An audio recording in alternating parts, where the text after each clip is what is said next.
Бүгінгі өтетін тақырыбымыз туындыны кестенің көмегімен табу. Алдымен кестелік туындыларды берейік, кейбір элементар функциялардың туындыларының мәнін. Қараңыздар. Біз өткенде өттік мынандай қасиетті шектің. Шек x ұмтылсын бір а санына,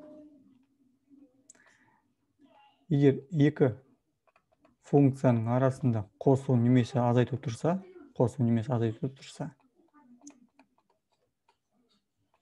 яғни екі функцияның қосындысы неме айырымының шегін табу керек болса, онда бізге былай істеуге болатын еді. Мына әрбір функциялардың шектерін жеке-жеке табуға болады. Яғни шек x ұмтылғанда аға f от x қосу азайту шек x ұмтылғанда аға g от x. Дәл осы қасиеттің негізінде келесі қасиет орындалады. Егер табу керек болса, мынандай функцияның туындысын y тең f от x қосу азайту g от x. Онда осы функциясының туындысын тапқанда бұлай есептеуге болады. f от x қосу азайту g от x туындысы. Әрбір функцияның туындысын жеке-жеке табуға болады. f штрих от x қосу немесе азайту g штрих от x. Міне, әрбір функцияның туындысын жеке-жеке табуға болады.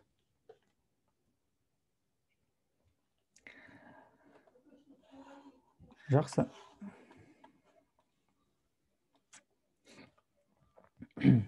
Жаңа қасиетті жазып қояйық үстіне. y штрих емес, f плюс минус g штрих. Ол f штрих қосу немесе азайту g штрихқа тең. Жақсы.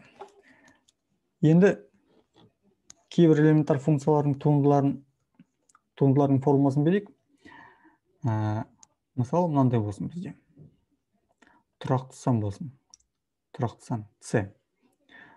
Оның туындысы, кез келген санның туындысы 0-ге тең.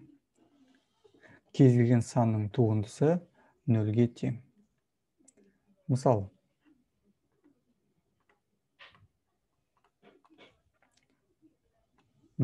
7 деген санның туындысы бұл 0-ге тең. Мысалы, минус 4-тен 3-тің туындысы 0-ге тең. Мысалы, пи санның туындысы ол 0-ге тең. Яғни, кез келген санның туындысы 0-ге тең, және де 0 деген санның да туындысы өз-өзіне тең. Келесі, ол бізде x-тің туындысы. X-тің туындысы әрқашан 1-ге тең. Келесі. X n-ші дәрежеде болсын. Осындай функцияның туындысы, қараңыздар, мынаған тең. Мына n-ді сіздер алдына түсіресіздер. Туындыны тапқан кезде n алдына түседі, көбейтілген. Сосын мынаны көшіресіздер. X, n, и мына дәрежеден 1-ді азайтасыздар. Туынды тапқан кезде дәрежеден 1-ді азайтасыздар. Міне, болды. Осы туындысы. Қайталап айтамын. X n-ші дәрежедегі функцияның туындысы, сіздер мына n-ді алдына түсіресіздер, және алдына түсіргеннің әсерінен 1-ді азайтасыздар дәрежесінен. Осылай жазсаңыздар болады. Мысалы, бізде мынандай болсын. X 8-ші дәрежеде, туындысы. 8 алдына түседі. X 8-ден 1 азайтасыздар. 7 болады. Келесі. X бізде болсын минус 3-ші дәрежеде. Тең. Қалай болады? Айтыңыздаршы.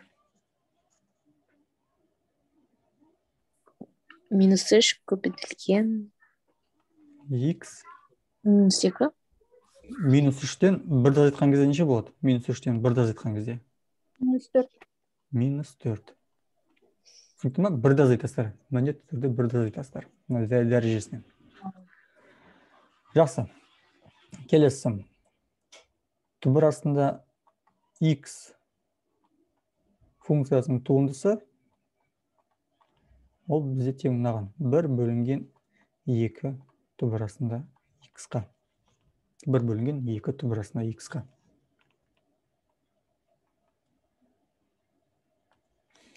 Келесі.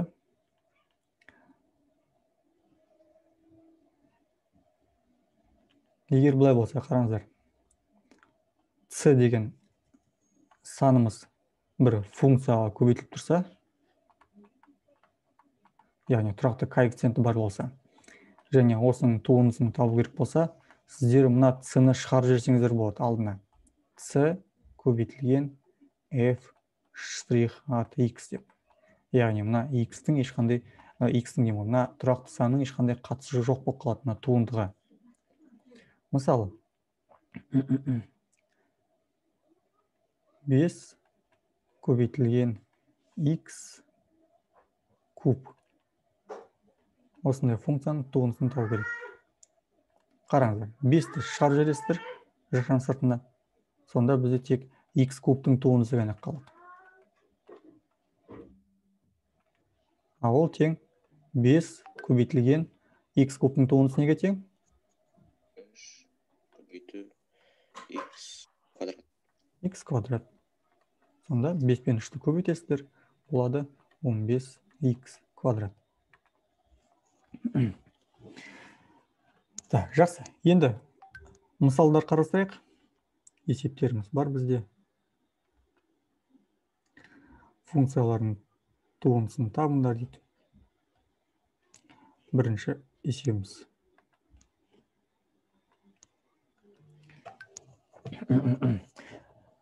Туындысын табайық. F штрих от X. Сіздер кеше үй жұмысында кейбіреулеріңіз мына штрихтың орнына былай 1 деп жазып қойыпсыздар. Ол дұрыс емес. Туындыны білдіреді мына штрих деген символ. Жегені мына таяқша қоя саласыздар. Жақсы. Енді қараңыздар. Мына функцияның туындысын тапқан кезде қараңыздар, арасында қосу және азайту тұр. Демек сіздер мына әр біреуінің туындысын жеке-жеке табуға болады. Сонда бізде 3-тен 1-дің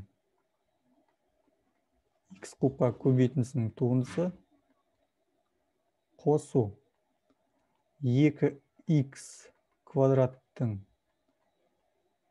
туындысы азайту 4-тің туындысы. Тең. Мына жерде жаңа не істеп жүруге болады? Жаңа соңғы мысал көрсеттік. 3-тен 1-ді алдыға жібереміз. 3-тен 1-ді алдына шығарып жіберейік. Сосын X кубтың туындысын табамыз, иә? Ал X кубтың туындысы неге тең болады? Жаңа таптық. 3X квадрат. Қосу. Так, дәл жаңағындай. Мұнда 2-ні шығарып жібереміз. Ал X квадраттың туындысы неге тең? 2X-қа тең. Дұрыс. 2X-қа тең. Азайту нешеге? 0. Дұрыс. Енді, ары қарай ақшамдайық. Не көріп тұрсыздар мына жерде көрінеді? Қысқарады. Қысқарады, әрине. 3 пен 3 қысқарады. Қалған дұрыс қойық. Сонда бізде X квадрат қалады екен. Қосылған 4X. қосылған 4х дұрыс. Қазір.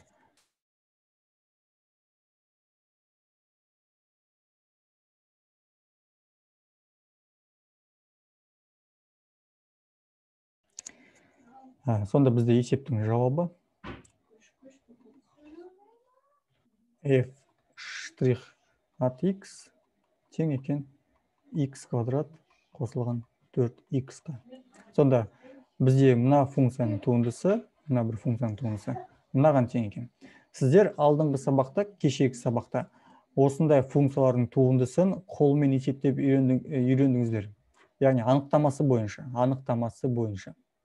Ал қазір біз кестенің көмегімен, дайын формулалардың көмегімен туындыны тауып жатырмыз. Келесі есепке көшейік.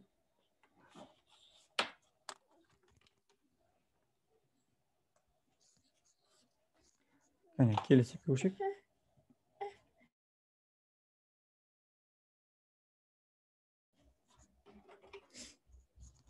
Келесі есепке көшейік.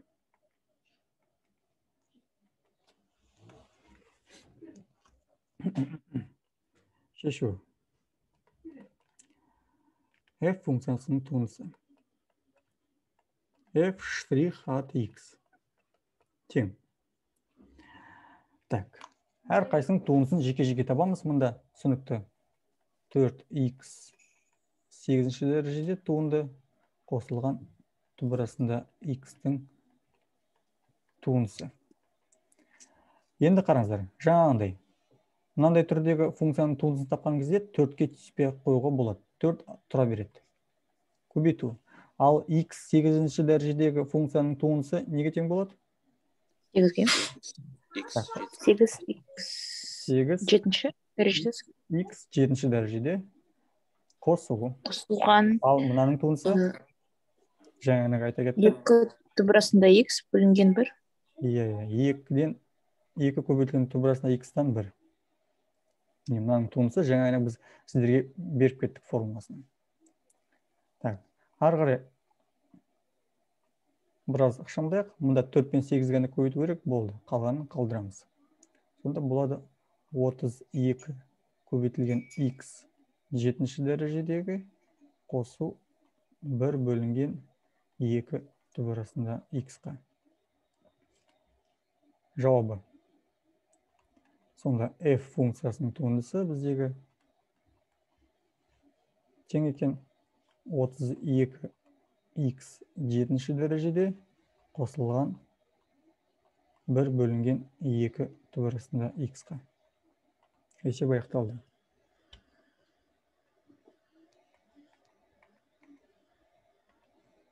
Келесі. Шешу. Функцияның туындысын табу керек. Табайық. f' от x тең. Мен әрқайсысын жақша қалып туынды деп көрсетпей қойдым. Мұнда түсінікті ортасында қосу тұр. Демек, мынаның туындысын жеке табуға болады, мынаның туындысын жеке табуға болады. Кәне, кірсек. Сонда, мынаның туындысын жеке тапқан кезде, 3-тен 1-ді жазып қоямыз, сосын қалады не? X квадрат. Мынаның туындысы тең болады. 3x квадрат. 3x квадрат болады. Қосылған. Ал мынаның туындысы? 2 көбейтілген 4-ге x-тің 3-ші дәрежесі. Дұрыс. Куб. Дұрыс. Қалады x квадрат. Мына жерде 8x куб. 3 пен 3 қысар келеді. Қалады сонда x квадрат дұрыс. Қосылған 8x куб. Жауабы. F функциясының туындысы тең x квадрат қосылған 8x кубқа. Есеп аяқталды. Келесі мысал.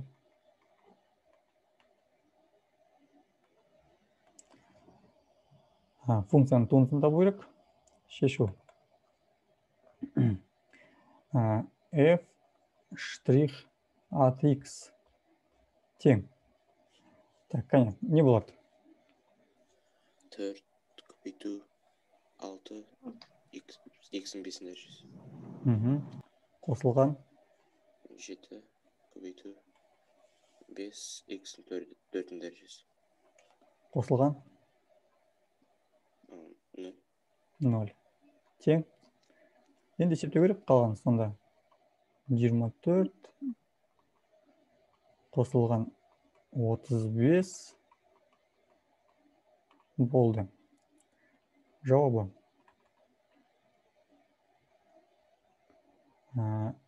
F штрих от x тең 24 x 5 дәрежеде қосылған 35 x 4 дәрежеде.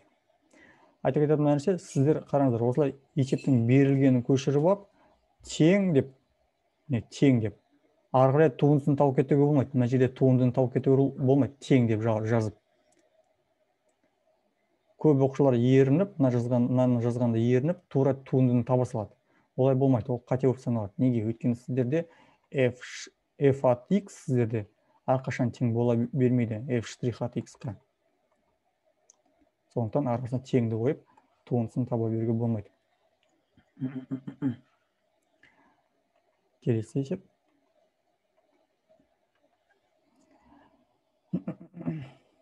Шешу. Функцияның туындысын табу керек. F штрих от x тең. Не істейміз алдымен? Минус 3-тен 1. Минус 3-тен 1 көбейтілген 2x. 2x қосылған. Мынаның туындысы неге тең болады айтыңыздар? Жаңа x-тің туындысы неге тең болды бағана айтқан кезде? 1. Дұрыс, 1-ге. Сонда 3 көбейтілген неше болады? 1. 1. Азайту 0. Тең. Мынаны бөлшек түрінде жазайық. Минус 3-тен 2 x қосылған 3.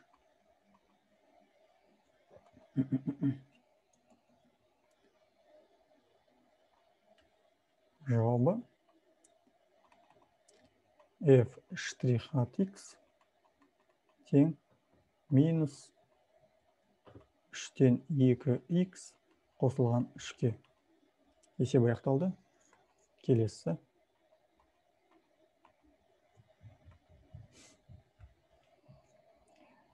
Функцияның туындысы да бөлек тағы да. Шешу. 4-тен 1. Штрих от x тең. 4-тен 1 болады. Көбейтілген 4. X-тің куб. 4x куб қосылған 1. қосылған 1-ге.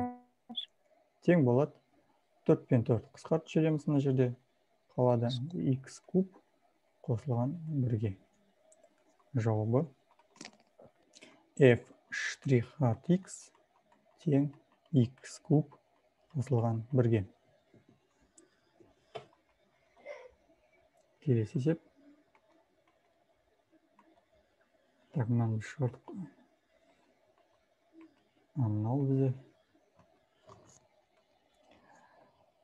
Шешу. Функцияның туындысын табу керек. F штрих от x тең. Мына жерде тұрған 2-ге тиіспейміз жаңағындай. Не болады сонда? Не деп жазамын? Көбейтілген 1 бөлінген 2 түбірасында x. 2 түбірасында x. Азайту неше? Азайтуға 0. 0. Тең. Не істейміз мұнда? Қысқартамыз. Қалады сонда тек 1 бөлінген түбірасында x. Жауабы f от x функциясының туындысы 1 бөлінген түбірасында x-та тең екен. Есеп аяқталды. Ары қарай келесі. Кәне айта қойыңыздар, тура ауызша есептемей-ақ. F штрих от x неге тең екен? Минус 5.